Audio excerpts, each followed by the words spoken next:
تقریر تھی، کیونکہ جو ہم لوگوں کے ندوے کا سلیبس ہے اس کے اندر انگریزی باضابطہ طور پر پڑھائی جاتی ہے، اور ابھی جو ہمارے بڑے اور ذمہ داران ہیں ان کا یہ کہنا ہے کہ اسپیکنگ کے ذریعے سے اور دوسرے ریسورسز کے ذریعے سے بچوں کی انگریزی مضبوط کی جائے، تاکہ وہ جو کوالیفائڈ طبقہ ہے اس طبقے میں جا کے شائی فیل نہ کریں، ہیزیٹیشن فیل نہ کریں، ہچکچاہٹ محسوس نہ کریں، شرم محسوس نہ کریں، بلکہ آنکھ میں آنکھ ڈال کے ان کو اللہ اور اس کے رسول کا پیغام سنا سکیں۔ صرف پیسہ کمانا، بہت سارے لوگ انگریزی سیکھتے ہیں پیسہ کمانے کے لیے۔ پیسہ کمانا ایک مسلمان کے یہاں اتنی بڑی ویلو نہیں رکھتا ہے، اتنی بڑی ویلو اللہ اور اس کے رسول کا پیغام پہنچا۔ اس کے بعد انگریزی میں جو تقریر تھی اس کا ترجمہ تو لگ بھگ آپ سمجھ گئے ہوں گے، اس میں ایجوکیشن پر تھا، تعلیم پر تھا، اور یہ بہت رونے کی بات ہے، بہت رونے کی بات ہے۔ آج مسلمان میں سے اگر کسی کے پاس تھوڑے سے پیسے آ جائیں تو وہ اچھا گھر بنانا سوچتا ہے، اس کو ڈیکوریٹ کرنا سوچتا ہے، ذرا اچھی گاڑی لے کے اور اپنا جلوہ دکھانا چاہتا ہے، چاہے اس کی اولاد 12 سال 15 سال کی عمر میں اس بات کے چکر میں ہو کہ ہائی اسکول پاس کریں گے اور پاسپورٹ بنوائیں گے، اور باہر جانے کے بعد کوئی پاخانہ صاف کرے گا، کوئی اونٹ چرائے گا، کوئی بکری چرائے گا، کوئی پوچھا لگائے گا، بالکل تھرڈ کلاس کے کام وہ پہلے ہی سے انٹینشن اور اپنی نیت بنائیں گے۔ یہ گر جانے کی بات ہے۔ جس قرآن میں پہلی وحی جن لوگوں کے درمیان خدا نے پڑھنے کی اتاری ہو، آج وہی قوم سب سے زیادہ جاہل اور سب سے زیادہ ناخواندہ اور سب سے زیادہ الٹریٹ۔ آپ دیکھیے، میں قصہ سنا کے آپ کو اپنی بات ختم کر رہا ہوں کہ آپ صلی اللہ علیہ وسلم میں بدر میں جو قیدی تھے، آپ جانتے ہیں اس وقت مسلمانوں کی فائنینشیلی کیا سچویشن تھی؟ اس وقت مسلمان مالی اعتبار سے فاقہ کرتے، پہننے کے لیے کپڑے نہیں، بھوکے رہتے تھے، اور بہت زیادہ غربت اور افلاس کا زمانہ تھا۔ اس زمانے میں آقا صلی اللہ علیہ وسلم جو قیدی آئے تھے، آپ ان سے سونا لے سکتے تھے، آپ ان سے پیسہ لے سکتے تھے، آپ ان سے درہم و دنانیر لے سکتے تھے، تاکہ ہم کھانے اور پینے کا ہماری جو بنیادی ضرورتیں ہیں وہ پوری ہو جائیں۔ لیکن ہمیں اور آپ کو یہ سبق دینے کے لیے آپ نے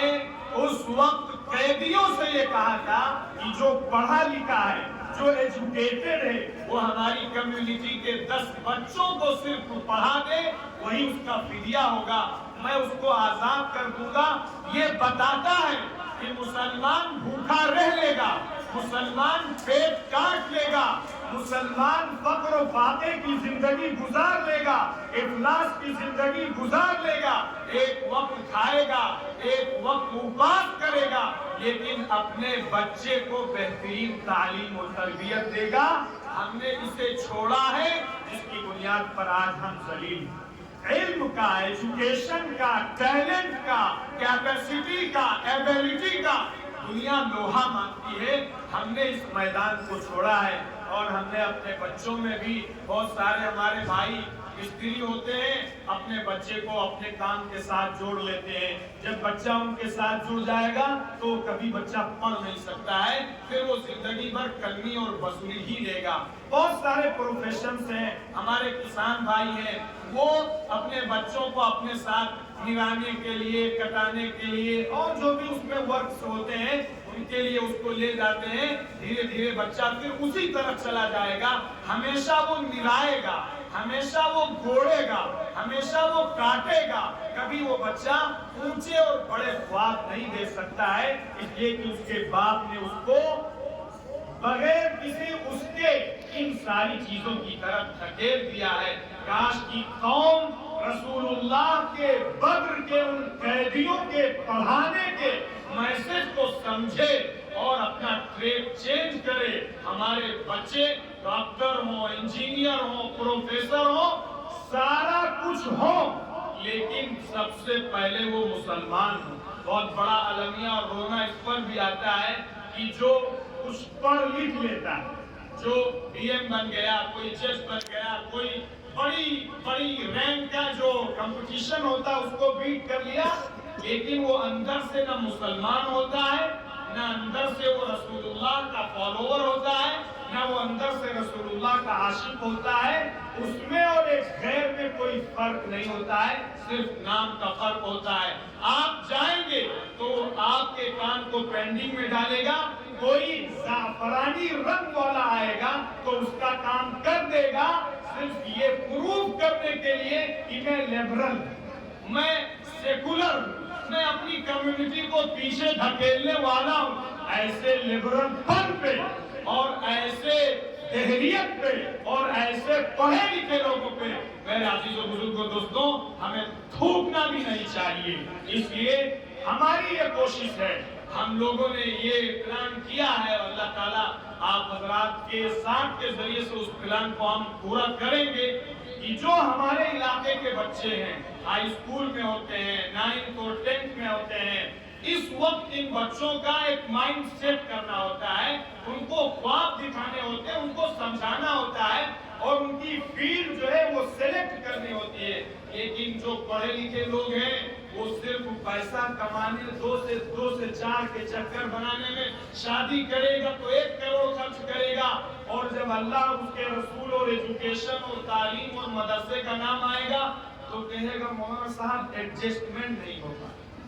جب ایڈجسٹمنٹ نہیں ہو پا رہا ہے تو پھر ذلت برداشت کرتے رہیے،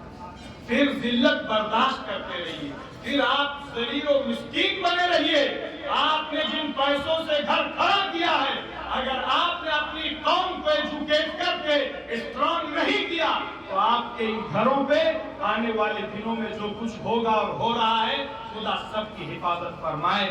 میں اب اس کے بعد، کیونکہ وہ جو تقریر تھی وہ ایجوکیشن پر تھی، 2-4 باتیں، اب اس کے بعد میں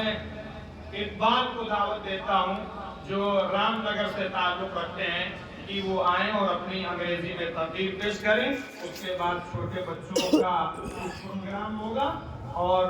پھر انشاءاللہ دعا ہوگا۔